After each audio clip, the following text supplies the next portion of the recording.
मात्र 85 से 112 सीटें वो दे रहे हैं मोइवा को, और वही 7 से 12 सीटें जा रही है निर्दलीय को। वही अगर पोल डायरी की हम बात करें तो 122 से 186 सीटें वो महायुति को दे रहे हैं, तो वही 170 से 121 सीटें मोइवा के पास जा रही है, और 12 से 29 सीटें अन्य की तरफ है। वही हम रिपब्लिक की बात करें तो 137 से 157 सीटें ये महायुति को बताई जा रही है, और मोइवा को 126 से 146 सीटें, और वही अन्य 2 से 8 पर है। यदि हम हमारे सिटी न्यूज सर्वे की बात करें हमारे चैनल की, तो हमारे हिसाब से 140 से 142 सीटें महायुति को है, और 120 से 122 सीटें ये मोइवा को है, और अन्य की सीटें 22 से 28 है। यानी कुल सीटें अगर 288, तो बहुमत के लिए जो 185 का आंकड़ा है, अगर हम पोल ऑफ पोल्स की बात करें तो महायुति बड़ी आसानी से पोल ऑफ पोल्स में ये अपनी सीटें बरकरार रखती दिख रही है, और फिर से महायुति की सरकार बनती हुई दिखाई दे रही है। ये था महाराष्ट्र के कई एजेंसियों का सर्वे। सब ने अलग अलग आंकड़े दिए, और सब ने एक, यदि इसमें से बात की जाए इलेक्टोरल एज इस एजेंसी की, तो इन्होंने 118 महायुति को सीट दी है, और 150 महाविकास आघाड़ी को, बहुमत दिया है। आघाड़ी को स्पष्ट बहुमत दिया है, और 20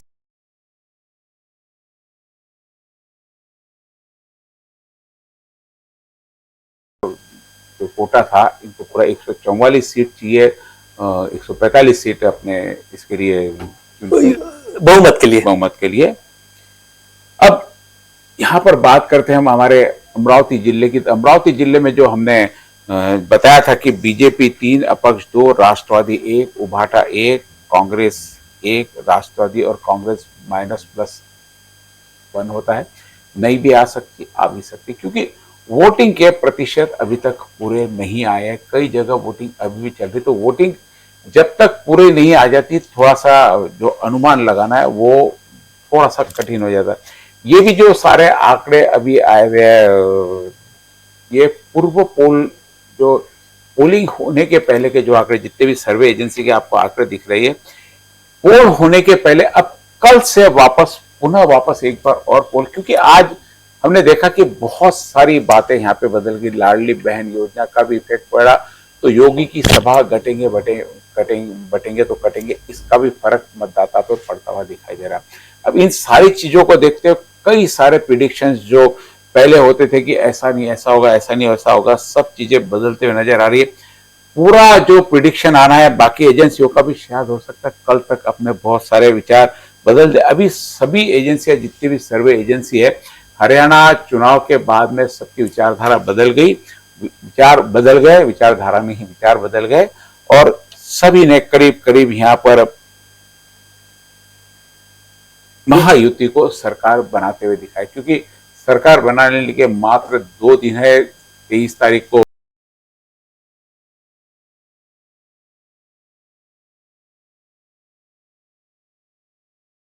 तो 2 दिन में 26 के पहले इनको सरकार का गठन करना है, तो मात्र सिर्फ 2 दिन बचेंगे। सारा किसी के पास कम हो तो तोड़फोड़ करनी पड़ेगी, और सीधा सीधा बहुमत होता है तो सीधी सीधी चुनाव प्रक्रिया शुरू हो जाएगी और सरकार का गठन हो जाएगा।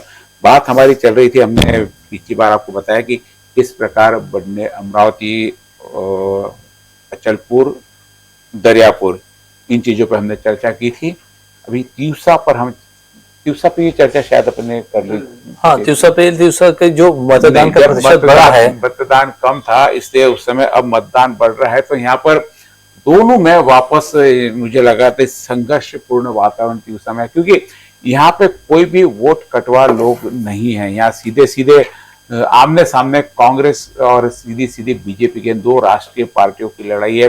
वहां पर राहुल गांधी आके गए हैं, यहाँ पे धामनगांव में, यहाँ पे सभा थी। उभाटा के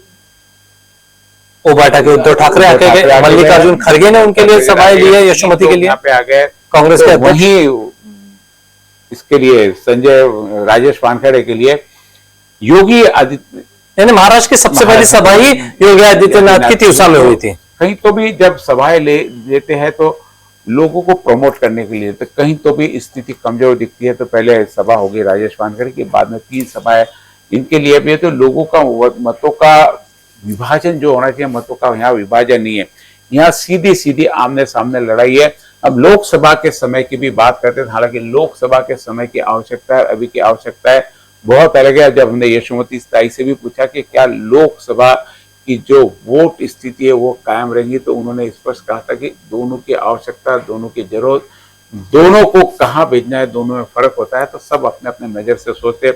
हम बात करते हैं तीसरा की जो मतदान हुआ था अभी लोकसभा का, उस समय वो भी मतदान 64% था। यानी जो मतदान का रेंज है वहां की तीसरा का, वो करीब करीब बराबर, ये 64% को का भांकर ये भी 70% तक जाता है, तो वर्तमान जो आमदार है उसके लिए खतरा निर्माण होने की संभावना यानी संकेत दिखते हैं। लेकिन अभी तक जो आंकड़ा है 65.23 का है, बहुत ज्यादा बड़ा नहीं। तो स्थिति एज इट इज रह सकती है। इसमें स्थिति एज इट इज में ऐसा कि तीसरा में नवनीत राणा को मिले थे 74,000 वोट लोकसभा के रंग, यानी सीधे सीधे बीजेपी को कमल पे वोट थे।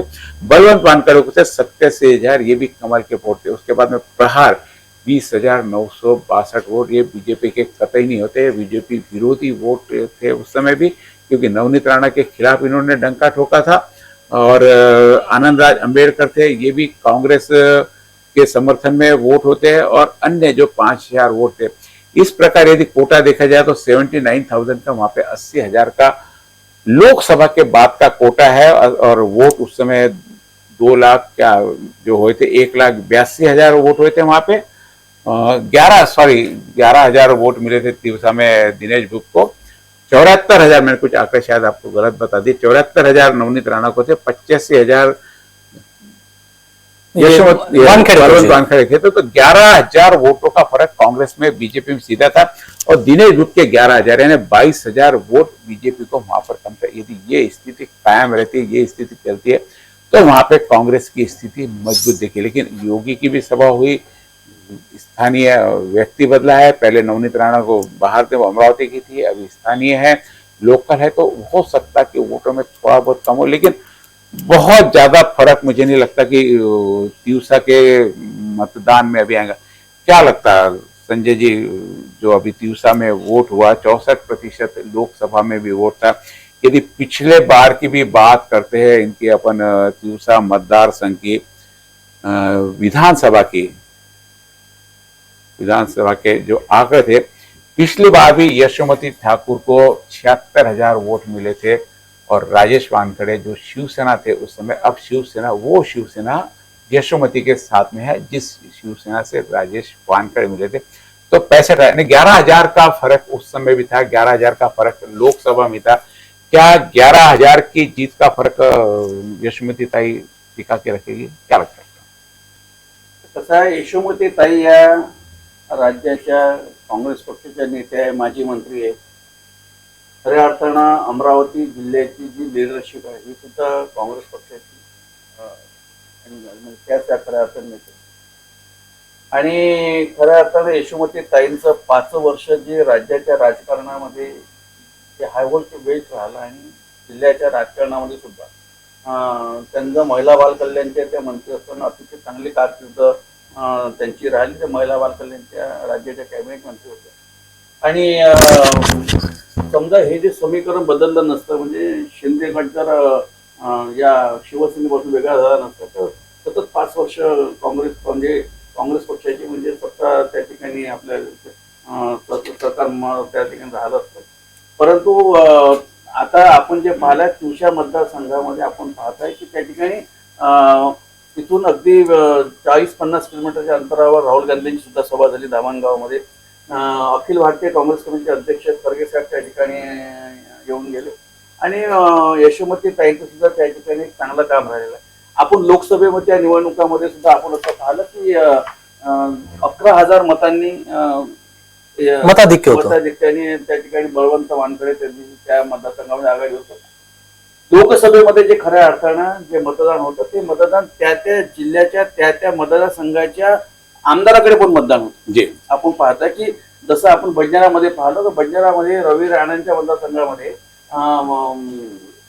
नवनीत राणा 27,000 मतांनी आघाडीवर होते. म्हणजे जेव्हा आपण त्या मतदारसंघाचा आपण जेव्हा विषय करतो तर त्या मतदारसंघामध्ये त्या विधानसभेच्या आमदाराचं त्या नेत्यांचं सहभाग होता बहुत बड़ा। सहभाग कसा आहे, त्या जनसंपर्क कसा आहे, त्याचा वर्क कसा आहे, तर त्याच्यावर ते खऱ्या अर्थानं डिपेंड राहतं. 11,000 हा खूप डिपेंड नाही. दुसरा वंचितचे त्या ठिकाणी सुद्धा मिलिंद तायडे त्या ठिकाणी अमरावती जिल्हा परिषदच्या माजी सभापती त्या ठिकाणी सुद्धा निवडणूक लढवित आहे. मग एकंदरीत पाहता आपण जिल्ह्याच्या संपूर्ण जिल्ह्यामध्ये आपण जर संपूर्ण एकंदरीत आपण कॉन्सन्ट्रेशन केलं संपूर्ण मतदारसंघामध्ये सगळ्याच ठिकाणी टफ फाईट आहे. जी जी, म्हणजे आपल्याला असं काही हे म्हणता येणार नाही की बहुत आसान नहीं बोल सकते कि कोणाला इतकं इझी नाही की पहिलीची अवस्था अशी होती की 20-25-30 हजार मतांना सीट्स निघत होत्या. आपण 2019च्या सुद्धा निवडणुकीमध्ये पाहिलं अमरावतीपासून सुद्धा 10 ते 15 हजार मतांनी सीट्स निघालेले आहे. आपण वोटिंग जीत का प्रतिशत कम होते चले गया. म्हणजे यशोमती ताई सुद्धा मागच्या विधान 11,000 मतांनीच त्या निवडून आल्या. आणि यावेळी सुद्धा त्या मतदारसंघामध्ये 30 फाईट आहे, तेच चिन्ह आहे, तेच पक्ष आहे. म्हणजे चित्र आपण ते पाहतोय. म्हणजे प्रचंड विजयाची मतदेखील होतं, ते मतदेखील कमी झालं. त्याच्यामुळे आपण असं पाहिलं की राज्यात सुद्धा आपण चित्र पाहिलं, जिल्ह्यात सुद्धा आपण चित्र पाहिलं तर जे मताधिक्य आहे ते मताधिक्य जे बंडखोर असेल, अपक्ष असेल, ते निदान कोणाचं मत त्या मतदारसंघामध्ये मायनस करते आणि त्याचा फटका निदान कोणाला बसतो याच्यावर सुद्धा खऱ्या अर्थानं आपलं ते पाहणं महत्वाचं आहे. आणि आपण सांगितलं की 65% मतदान आपण दिवसातून पाहिलंय. एक कल आहे की ज्या ठिकाणी ज्यांचं मताधिक्य वाढतं त्या ठिकाणी विद्यमान त्या ठिकाणी आमदाराला त्याचा नहीं, लेकिन 65% वोट वहाँ का नॉर्मल वोट है. यानी हमने लोकसभा में भी देखा 65% के आसपास वोट हुआ है. बहुत ज्यादा 65 से 75 10% वोट बढ़ता है ना. 30,000 के आसपास यदि वोट बढ़ता है तो वो थोड़ा सा, क्योंकि ऐसे 12,000 वोट्स भी वहाँ पे बढ़े हुए हैं. पिछली बार कुछ 2,84,000 वोट वहाँ पर थे इसमें लोकसभा के टाइम पे.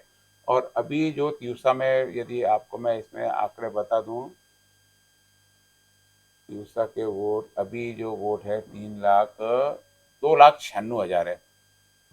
2,96,000 और पिछली बार लोकसभा के वोट 296 और 284, 12,000 वोट यहाँ पे नए बढ़े हुए. हो सकता पिछली बार उसमें नहीं हो, इस बार ये आए. मैंने संजय जी से पूछा कि ऐसे वोटिंग प्रतिशत में लोकसभा और पिछली विधानसभा दोनों समय में कांग्रेस को सीधा 11,000 वोट का प्लस मिला था. क्या वो 11,000 वोट टिक के रहेंगे कि मताधिक्य कम होगा या बढ़ने की संभावना है? देखिए उसमें एक बड़ी इंटरेस्टिंग बात है कि 11,000 वोट में से अगर हम दिनेश बुप की बात करें, उन्होंने वहां से 11,000 वोट लिए थे. अगर हम मोटा बात करें कि 11,000 वोट किसके थे, अगर हम बात करें, ये वो वोट थे जो जो कांग्रेस के वोट नहीं है. अब समझ बीजेपी की देखिए, मैं वो भटके ये वो वोट है जो अभी भी यानी इसमें भी कहा सबरम में कहा देंगे नहीं जानते. तो ये 11,000 वोट और जो 12,000 वोट बढ़े, देखिए अगर हम ये 11-12 और वंचित के वहां से जो, देखिए क्या होता है, और पहले वसु महाराज लड़ा करते थे, मुझे ऐसा याद है कि प्रहार से. इस बार उन्होंने लड़ा नहीं है. अब क्यों नहीं, जब अगर उनका लोकसभा का कैंडिडेट 11,000 वोट लेता, मुझे लगता था वहां से उनका कैंडिडेट होना चाहिए था, वो कैंडिडेट न देना. तो ये कहीं ना कहीं फिर वो वोट बैंक कहा जाए, वो वोट बैंक क्या कांग्रेस को इंटेक्ट होगा या वो वोट बैंक कहीं और जाएगा, वो बीजेपी को जाएगा या कहीं और, या वंचित को चले जाएगा, ये भी देखना होगा. और जो 12,000 वोट बढ़े, क्योंकि लीड या अंतर बहुत अधिक नहीं है, 11,000 का अंतर था. लोकसभा में भी वही अंतर था, विधानसभा में भी अंतर था. तो क्या ये अंतर पाटने में बीजेपी सफल होती है या ये अंतर को अपने तरफ करने में यशोमती? बार भी यदि हम लोक विधानसभा की बात करें तो वंचित के 14,333 वोट उस समय भी थे. जी बिल्कुल. जब राजेश वानखेड़े शिवसेना से थे, वंचित से और अन्य 16, ऐसे 30,000 वोट उस समय भी जो शिवसेना और कांग्रेस के नहीं थे. 30,000 का वोट का कोटा उस समय भी था. और लोकसभा में वो कोटा 20,000 के आसपास चल गया, क्योंकि लोकसभा में बाकी ने 20,000 अन्य, यानी दिनेश बुप से 20,000 अन्य लोगों ने वोट वही कह रहा हूं ना. और ये 20,000 यदि आप कहते हैं कि इधर किधर जाएगी, ये संभ्रम में है. ये जो, अगर हम ये भी कह लें कि इन्फ्लुएंस वोट है, 5-7 वहां जाएंगे, 8-10 से इधर जाएंगे, और जो 12,000 नए वोट है वो किधर जाते हैं. ये कैसा हो गया है कि अगर, क्योंकि डिफरेंस 11,000 का ही है. हाँ, तो इसीलिए अगर 12,000, तो मुझे ऐसा लगता है ये टफ फाइट है. लेकिन जो वहां से कल आ रहा है या जो है, उसे राजेश वानखेड़े को एज दिख रहा है, एक एज दिख रहा है राजेश वानखेड़े के लिए, अगर हम देखें तो. क्योंकि जब तक कोई सत्ता में नहीं आते उनकी कार्यकलाप उनके लेकर एक आप समझिए एक लोगों उनके का लेकर विरोधाभास उसमें नहीं हाँ। होता, जबकि प्रस्तापित और जो वर्तमान रहता है उसमें विरोधाभास लोगों को झेलना पड़ता है, क्योंकि कई लोगों के, हम 1000 लोगों के काम आते हैं, सो मात्र हम लोग दो काम बहुत कम लोगों के कर पाते, तो जिनके काम नहीं होते वो भी थोड़ी सी नाराजगी की संभावना। तो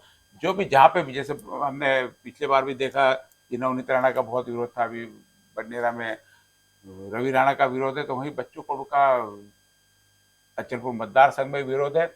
वहीं एक खबर आ रही है अभी तिवसा यहाँ से धामन गांव से भी, कि वहां पर भी दोनों की बराबरी की टक्कर है। जहां तक हमको लग रहा था कि प्रताप राव अड़सड़ आसानी से निकल जाएंगे, क्योंकि नीलेश विश्वकर्मा ये वोट वीरेंद्र जगताप के लिए हाँ। धोखा वहां, लेकिन उनकी जो वोट लेने की ताकत थी वो थोड़ी सी कम होती हुई नजर आई, ऐसी सूत्रों बता रहे। क्या लगता है वंचित का वहां पे जो उम्मीदवार है ताकत से लड़ रहा था, वीरेंद्र जगताप के वोट खाने की तैयारी थी, अब लग रहा है कि वीरेंद्र जगताप भी वहां पे रेस में चुन के आने की तैयारी में है। नाही, काय झालं की वंचित संदर्भातला आपण विचार केला तर प्रकाश आंबेडकर अकोला लोकसभेच्या मतदारातून लढले, त्यातून ते त्या मतदारसंघात प्रकाश आंबेडकर त्या खासदार सुद्धा म्हणून त्या ठिकाणी निवडून आलेले. पण आता 2024च्या आपण ज्या आता लोकसभेच्या निवडणुका झाल्या त्या ठिकाणी प्रकाश आंबेडकरांना 2.5 लाख मतं लोकसभा मतदारसंघामध्ये दिली. म्हणजे एकंदर आपण पाहिलं तर वंचितकडे जर आपण जर 2019चा जर आपण रेशो जर पाहिलं तर वंचित सुद्धा खऱ्या अर्थानं मताधिक्य कमी होताना आपल्याला दिसत आहे. देखिए अभी जो नई त्याच्यामुळे अभी जो आप एक इसमें रोकना चाहूंगा कि इलेक्शन कमीशन ने जो नया अभी डाला है उसके हिसाब से 64.21% वोट अमरावती जिले में हुआ है और तिवसा की हम बात करें तिवसा में 67.10% वोट हुआ है। अभी तक जो 67.10% वोट हुआ है, तो ये जो वोट है अब 67.10% वोट ये अब किस ओर बैठता है ये भी देखना होगा। और जो मेल 2% 3 पिछली बार से यानी देखो 3% हाँ। 64% से लोकसभा में था, 67.10 तीन हाँ। प्रतिशत वोट बढ़ा है, 3% वोट और 12,000 वोट, तो यानी अभी एक ये लाख लगभग, हाँ। 82,000, ये तो 2 लाख के आसपास वोट जाएंगे। जीत के आने के लिए सीधा सीधा 1 लाख वोट चाहिए किसी भी उम्मीदवार को।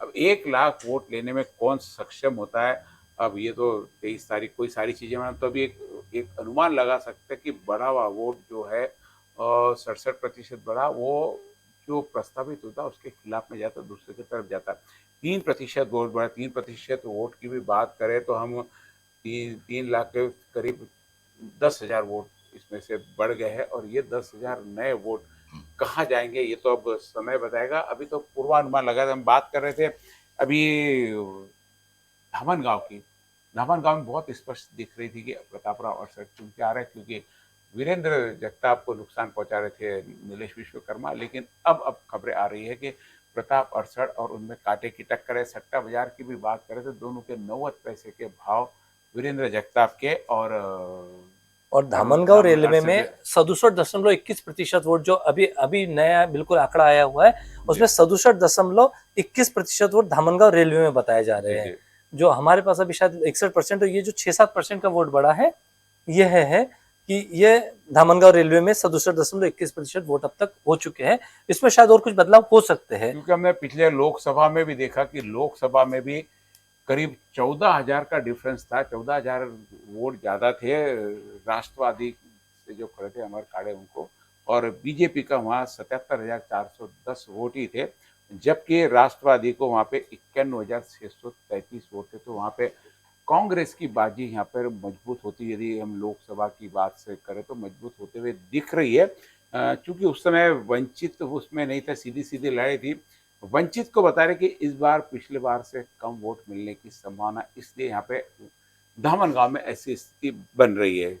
क्या लगता है आपको, बनेगी स्थिति ऐसी का वापस प्रताप राव, क्योंकि अभी 2 दिन पहले उनकी बहन पर भी हमला हुआ है, पर भी हमला हुआ ऐसा बताया, उसका वो वीडियो वायरल है, उसका क्या बेनिफिट प्रताप अड़सड़ को मिलेगा या नुकसान होगा ये तो अब 23 तारीख को ही सारा पता लगेगा। लेकिन पहले दिन रात को काफ़ी कार्यकर्ता वगैरह जमा थे और उन्हें दवाखाने में भी एडमिट किया था, कहीं पे हल्ला हुआ। अब ये सब चीज़ें क्यों होती, क्यों नहीं होती, पूरी क्यों अगर करनी बात पड़ती, करें ये तो सब अब आप अगर हम पूरे इसकी बात करें अमरावती जिले की, तो अमरावती जिले में देखिए सिर्फ बडनेर और अमरावती है जो 60% के नीचे है जहाँ पे वोट जी, हुआ जी। है।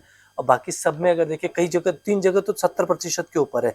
अचलपुर में 71.14 है, मेलघाट में 71.75 है, मोर्शी में 71.30 है। तो ये वोट बैंक, ये अब ये क्या दर्शाएगा वो एक देखना होगा। नहीं, सब जगह के परिमल क्या होता, एक वोट प्रतिशत की वोट देने की सारी क्षमता हर बार चलती है। यदि अमरावती की बात, बडनेरा की बात करते तो बडनेरा में लोकसभा में भी 55% ही वोट हुआ था और अमरावती में 57.47 लोकसभा में हुआ था।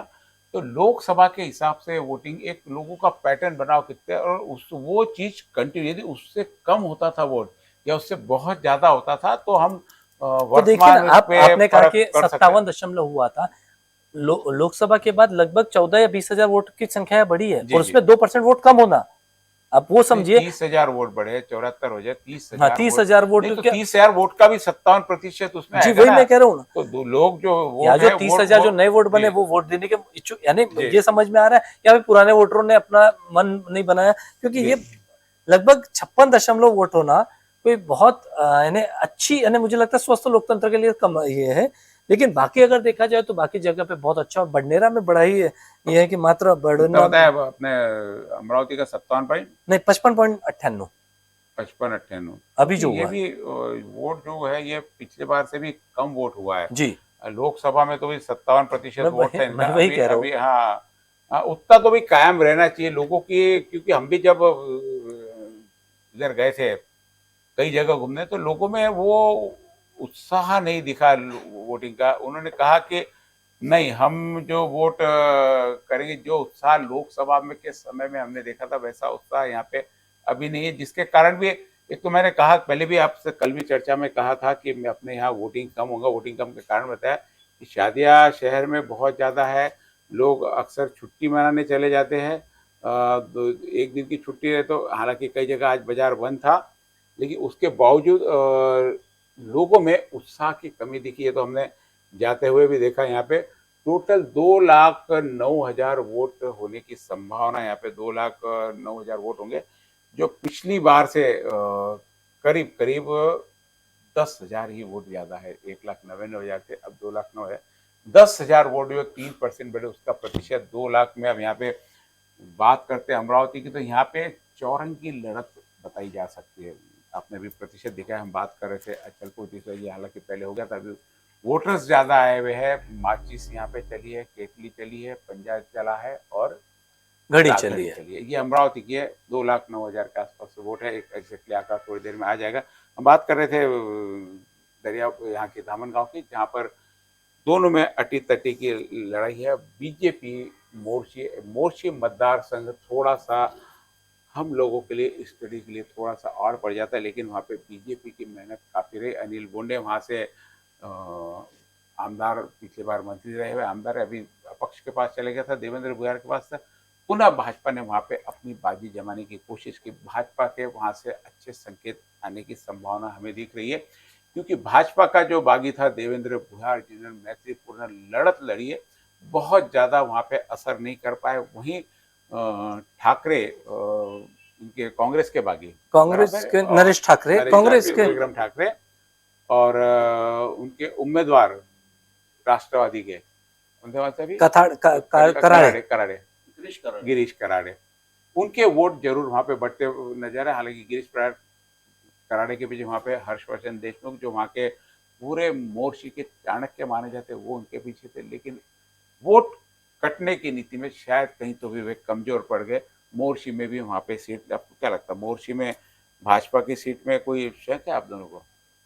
मोर्शीचं कॅल्क्युलेशन कसं आहे की त्या ठिकाणी सध्या म्हणजे गिरीश कराडे हे म्हणजे दोन्हीही पक्षामध्ये, म्हणजे ऍक्च्युली काय झालं की महायुती आणि महाविकास आघाडी त्या दोन्ही पक्षामध्ये त्या ठिकाणी चारही लोकांची मैत्रीपूर्ण लढत आहे असं आपण म्हणू. म्हणजे महाविकास आघाडीकडून एकीकडे गिरीश कराडे कॅन्डिडेट आहे, तर तिकडे काँग्रेस पक्षाचे जे माजी आमदार नरेंद्र ठाकरे यांचे चिरंजीव विक्रम ठाकरे, तर त्या ठिकाणी निवडणूक लढवत आहे अपक्ष म्हणून.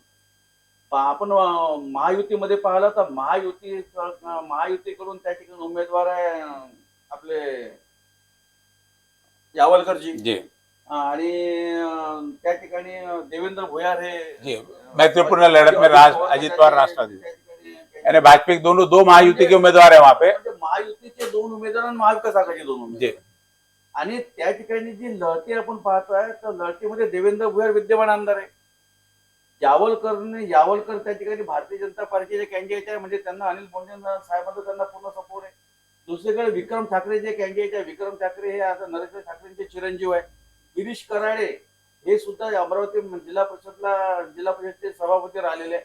म्हणजे एकीकडे त्या ठिकाणी ते चित्र आपल्याला पाहायला मिळतं. महायुती आणि महाविकास आघाडी दोन्हीमध्ये बंडखोर आहे की अपक्ष आहे हे समजायला हे आपल्याला पहिले समजून घ्यावं लागेल. आणि म्हणून त्या ठिकाणी जे मताचं डिवायडेशन होईल, म्हणजे जे महायुती राज्यामध्ये भारतीय जनता पार्टी, त्या ठिकाणी एकनाथ शिंदे साहेबांची शिवसेना आणि अजित पवारांची काँग्रेस म्हणजे राष्ट्रवादी काँग्रेस. आता त्या ठिकाणी जे वोटिंगचं जे डिवायडेशन होईल, वोटिंगची विभागणी होईल, ती विभागणी खऱ्या अर्थानं कशा पद्धतीनं होते, म्हणजे त्या ठिकाणी देवेंद्र भुयारांनी जर खूप मताधिक्य तोडण्याचा प्रयत्न केला तर यावलकरला त्या ठिकाणी बॅकअप मिळू शकेल, म्हणजे त्या पण बॅकमध्ये येईल यावलकर. त्या दुसरीकडे विक्रम ठाकरेचं मताधिक्य जर वाढलं तर त्या ठिकाणी गिरीश कराडे बॅकअपमध्ये येईल. म्हणजे ही जी एकंदरीत आपण त्या परिस्थिती पाहतो, पण त्या परिस्थितीनुसार आपण त्या ठिकाणी ते चित्र जर अस्पष्ट असलं तर त्या ठिकाणच्या वोटिंगच्या डिवायडेशन मध्ये आणि अतिशय अल्प मतानं त्या ठिकाणी कोणतीही सीट त्या ठिकाणी निवडून येईल तर ती अतिशय वोटिंगच्या डिवायडेशन मध्ये ज्याचं मताधिक्य जास्त राहील खऱ्या अर्थानं त्या ठिकाणी त्याला निवडणुकीची आशा त्याच्याकडे पंधरा झालेलं असेल. बात है बडनेरा पे अपने महत्वपूर्ण सबसे यानी चर्चित मतदार संघ और पूरे अमरावती जिले में चर्चित नेता रवि राणा. महाराष्ट्र में पूरे की पूरे एक रवि राणा और नवनीत राणा की चर्चा ना हो तो राजनीतिक चर्चाएं खत्म नहीं होती. वहां पर जो अभी चुनाव लड़ रहे रवि राणा अपनी खुद की पार्टी से युवा स्वाभिमान और साथ में प्रतिस्पर्धा में वहां पे उनके पास में जो उम्मीदवार दिया गया था उबाटा से सुनील कराटे और उनके ही युति के बागी उम्मीदवार तुषार भारतीय और उबाटा से बागी उम्मीदवार प्रीति बंड, ये 4 लोगों में यहाँ पे चौरंगी लड़त दिखाई दे रही. चौरंगी लड़त में 2 उम्मीदवार जो है तुषार भारतीय और उबाटा के सुनील खराटे, यह कहीं तो भी हमें पूरे मतदार संघ में बहुत इनका आज दिन भर उत्साह नहीं दिखा. वहीं प्रीति बंड का आटो सब जगह उत्साहपूर्ण दिखा और साथ ही रवि राणा जो पूरे अमरावती जिले में चर्चा है, जिनकी कोई भी चर्चा बिना रवि राणा के नहीं होती. यहाँ तक कि खुद के मतदार संघ के साथ में बाकी अन्य मतदार संघ में भी पूरी तरह से लोगों को उलझाने का काम, अपने उम्मीदवार खड़े करने का काम, हर जगह अपना अस्तित्व जमाने का काम रवि राणा ने किया है. परतवाड़ा की ताड़े की सीट तो लोगों ने बताया था कि डमी सीट है, लेकिन आज जब सारा वोटिंग प्रतिशत और जो माहौल बना पूरा का पूरा ताड़े के फेवर में आ गया और ताड़े सीधे सीधे जो डमी उम्मीदवार बने थे वहां से तिरंगी लड़त आ गई. तिरंगी लड़त में बच्चू कडू, बबलू देशमुख और ताड़े, हालांकि तीनों में तिरंगी लड़त. हमारा जो सर्वे है उसमें बच्चू कडू यहाँ पे प्लस दिख रहे हैं, लेकिन तायडे ने भी वहां पर जो डमी उम्मीदवार ऐसा लग रहा था कि उसके कारण बबलू देशमुख चुन के आएंगे. बहुत सारी चर्चा ऐसी चली और इसके भी एक वहां पे बागी उम्मीदवार था प्रमोद गडरेल. प्रमोद गडरेल कितने वोट लेते हैं, उतने ही वोट से यदि बीजेपी को कम पड़ता है तो निश्चित रूप से वहां का बागी उम्मीदवार बीजेपी पे हावी हो गया. यदि प्रमोद गडरेल और इनके बीच के डिफरेंस, जैसे मैंने बताया कि दोनों के ये रहे, क्योंकि अक्सर बागी उम्मीदवार हम देखते हैं बीजेपी के बागी उम्मीदवार सब जगह रहे. यहाँ पे दरियापुर में रहा है, उसके बाद में अचलपुर में रहा, अमरावती में रहा, बडनेरा में रहा और उसके साथ में मोर्शी में भी रहा. एक दरिया ये छूटा कौन सा धामनगांव और मेलघाट, यहाँ पे बागी उम्मीदवार थोड़े कम. हालांकि वहाँ पे भी जो भाजपा से टिकट मांग रही थी मेलघाट में भी, वो भी वहाँ पे खुले तो बहुत ज्यादा, लेकिन उनका असर नहीं दिखाई दे.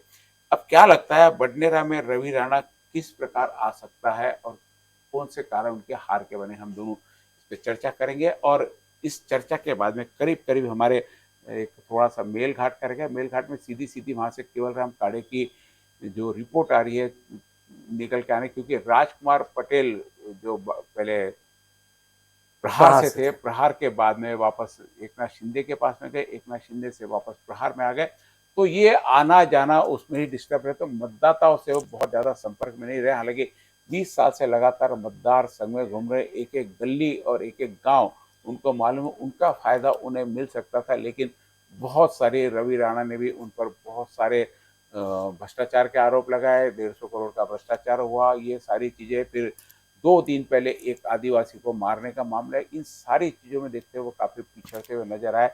सीधी सीधी यदि वहां पे लड़ाई की तो कांग्रेस की और बीजेपी की सीधी सीधी लड़ाई की, प्रहार वहां पे बहुत पीछे चले गया और बच्चू कडू भी शायद मुझे नहीं लगता कि उनके लिए कुछ वहां पे कर पाए।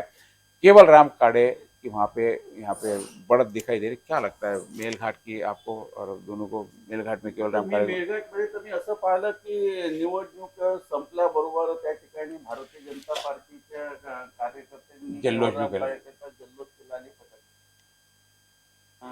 आता त्या त्या यशाला 23 तारखेला कसं यश मिळते हा वेगळा भाग आहे, परंतु त्या ठिकाणी सगळे मातब्बर कॅन्डिडेट उभे आहे. म्हणजे काँग्रेसचे त्या ठिकाणी डॉक्टर हेमंत चिमोटे आहे, राजकुमार पटेल त्या ठिकाणी विद्यमान आमदार राजकुमार पटेलांची जी 1.5 महिन्याचा जो राजकीय घडामोडी आहे. घडामोडी राहिल्या, कधी शिंदे गटाकडे, कधी प्रहारकडे, मग पुन्हा प्रहारमध्ये, असं जे चित्र आपण खऱ्या अर्थानं पाहायला मिळालं. केवलराम काळे हे काँग्रेस पक्षाचे त्या ठिकाणी आमदार राहिलेले. त्यांचे वडील तुकारामजी काळे म्हणजे तुरू काळे हे सुद्धा त्या ठिकाणी विद्यमान आमदार होते. आणि एका आता आपल्याला पाहायला मिळालं की केवलराम काळेने त्या ठिकाणी जल्लोष साजरा केला. आता 23 तारखेला आपल्याला निश्चित माहीत पडेल की कशा पद्धतीनं परिस्थिती राहील. पण इतकं इझी म्हणजे मेळघाट सुद्धा इझं आपल्याला म्हणणार नाही. जिल्ह्यामध्ये ज्या कुठल्या सगळ्या ज्या चक्री ह्या ज्या टफ फाईट आपल्याला जिल्ह्यामध्ये सगळ्या मतदारसंघामध्ये आपल्याला पाहायला आपल्याला मिळत आहे. म्हणजे त्या ठिकाणी भारतीय जनता पार्टीचं मागच्या वेळेस सुद्धा भारतीय जनता पार्टी त्याचे कॅन्डिडेट होते, त्यांना हार पत्करून राजकुमार पटेल त्या ठिकाणी खऱ्या अर्थानं अपक्ष निवडून आले, म्हणजे प्रहारच्या समर्थन उभं राहिले. त्याच्यामुळे केवलराम काळेकरांनी जल्लोष जरी केला असेल तरी त्या ठिकाणी 23 तारखेपर्यंत खऱ्या अर्थानं आपल्याला कसं त्या ठिकाणी चित्र होईल हे आपल्याला स्पष्ट होतं. हम बंडेरा की बात कर रहे थे कि प्रीति बंड से रवि राणा की सीधी सीधी लड़ाई दिखी यहाँ पे। जो मुख्य धारा में पार्टी थी उनके बागी उम्मीदवार वहाँ पे हावी हो गए, क्योंकि बागी रवि नारायण की पार्टी के भी, बागी उबाटा के पार्टी के भी, तो दोनों बागी उम्मीदवार कितना दोनों पे असर डालेंगे? देखिए कैसा है कि हम देखिए हमने बात की कि बडनेरा में किसके बीच मुकाबला है, तो नाम आता है पहले प्रतिबंध वर्सेस रवि रवि राणा। राणा। लेकिन जो मशाल से जो उबटा से खड़े सुनील खराटे का कोई जिक्र क्यों नहीं कर पा रहे, क्योंकि जिस तरीके हमें जो डमी कैंडिडेट वाली बात करते हैं वो यहाँ पे इसलिए लागू होने के जी। चांस है क्योंकि न वो प्रचार में उस तरीके से कहीं दिखाई दिए, न कुछ इस तरीके का हुआ। और देखिए मुझे ऐसा लगता है कि ये मैं इजी विन विन सिचुएशन थी। हम कह सकते हैं विन विन सिचुएशन थी ये किसके लिए, रवि राणा के लिए, कि जिस तरीके के कैंडिडेट आपको दिए गए वो कैंडिडेट कहीं पर भी जिस तरीके 3 बार का लेकिन प्रीति बंड ने बीच में नहीं, बहुत आकर प्रीति बंड ने बहुत मेहनत की, तगड़ा मेहनत की। लेकिन क्या होता है कि आपके पीछे लगने वाला सपोर्ट, क्योंकि एक चुनाव लड़ना यानी सेंटिमेंट्स पे चुनाव नहीं लड़ा जाता, उसके लिए कई चीजें कारणीभूत होती है। पैसे से लेकर कई चीज, नियोजन से लेकर, आप देखिए 300 से अधिक बूथ है, एक एक बूथ पे अगर हम देखें खर्चा कितना लगता है, जी, जिस जी। तरीके बूथ का नियोजन है वो करना पड़ता है, ये इतना आसान नहीं होता। इसके लिए लगता है कि रवि राणा उसमें मास्टर है। अगर हम उनके दोनों तीनों चुनाव देखें तो उसमें मास्टर, इसलिए रवि राणा के लिए मुझे नहीं लगता कि ये सीट बहुत कई यानी किसी भी तरीके से उनके लिए खतरा अभी तक तो नजर नहीं आ रही। और जिस क्या लगता है उबाटा की सीट वहाँ क्यों कमजोर पड़ गई ऐसी? नाही ते उभाटाची म्हणजे कुठल्याही पक्षाची सीट कधीच कमजोर नसते, हा पहिला विषय झाला. एक स्पष्ट धोरण आहे की महाविकास आघाडीची जी त्या ठिकाणी सुनील खराचे उमेदवार आहे ते कमजोर नाही पडले. तर कारण प्रॉब्लेम असं झाला की त्या ठिकाणी जे कॉम्प्लिकेशन तयार झाले, जे त्या ठिकाणी जी कॉन्ट्रोवर्सी तयार झाली बंजारा मतदारसंघामध्ये, की प्रीती बंडला शेवटच्या क्षणापर्यंत वरिष्ठांनी त्यांना तिकीटचं त्यांना प्रॉमिस केलं होतं, त्यांना तुम्ही काम सुरू करा असं त्यांनी म्हटलं होतं. त्याच्यामुळे काय झालं की प्रीती बंडच्या कार्यकर्त्यांमध्ये जो उत्साह होता की बाबा प्रीती बंडला त्या ठिकाणी महाविकास आघाडीची उमेदवारी मिळेल, आणि त्याच्यानंतर मग सुनील खराच्यांना उमेदवारी दिली गेली. आणि प्रीती बंडला मागच्या वेळेस त्या निवडणूक लागल्या तेव्हा त्यांना, मला असं वाटतं की त्यांना 74,000पेक्षा अधिक मतं त्यांना मिळाली. आणि ही जी नाराजी होती म्हणजे ती नाराजी आता वरिष्ठांबद्दल आहे की कार्यकर्त्यांबद्दल आहे हा वेगळा भाग झाला. परंतु त्यांना जे प्रॉमिस दिलं गेलं, मग कार्यकर्त्यांनी प्रीती बंडला म्हटलं तुम्ही उभ्या राहा, तर तो उभ्या राहा. तर त्याच्यामुळे काय झालं की शिवसेनेमधले 2 फार सरळ सरळ त्या ठिकाणी पडले. नहीं, आप त्या इन्हें जैसे ठिकाणी कहा कि उन्हें बताया गया था कि आपको लड़ना है, तो वही कहता हूँ ना, जब आपको आपको ऊपर से पक्ष सचिव बताया आपको लड़ना और टिकट काटी जाती है, तो उसको डमियों में दूसरे उम्मीदवार को डमी ना कहते उसे क्या कहा जाए? तिकीट काटणे आपण कशाला म्हणतो, एकदा तिकीट मिळाल्यानंतर ती काटण्यात तिकीट मिळतो. वरिष्ठांचं तर ते ज्या ज्या ठिकाणी जे कार्यकर्ते उमेदवार त्या ठिकाणी तिकीट मागतात, तर पक्षाची जबाबदारी आहे, पक्षाचं काम आहे की आपल्या पक्षाचं काम आहे, तुम्ही काम पक्षाचं काम करा. तिकीट काटणे कशाला म्हणतात, एखाद्या व्यक्तीला तिकीट दिल्या गेली, नंतर ती तिकीट काटली बदल देना टिकट। जैसे कांग्रेस ने किया था बदल्या गेली. यहाँ पर, कांग्रेस ने 2 सीटों पर किया है, कोल्हापुर के इधर भी एक सीट पे हाँ। उनका हुआ है। तर त्यांना तिकीट दिलीच नव्हती, फक्त त्यांनी पक्षाला सांगितलं होतं की तुम्ही पक्षाचं काम चालू करा, आणि काम चालू केल्यानंतर त्यांचा तर क्लेम होताच हे की आपल्याला नाकारता येते, पण पक्षामध्ये आपण अजून एक पाहिलं, अमरावती विधानसभेमध्ये सुद्धा आपण पाहिलं मागच्या 2009ला सुनील देशमुख महाराष्ट्र राज्यामध्ये विद्यमान पक्षाचे मंत्री होते, त्यांची तिकीट म्हणजे काँग्रेस तिकीट त्यांना ते अपेक्षित होतं मिळणं, त्या ठिकाणी रावसाहेब शेकावतांना त्या ठिकाणी तिकीट दिल्या गेली.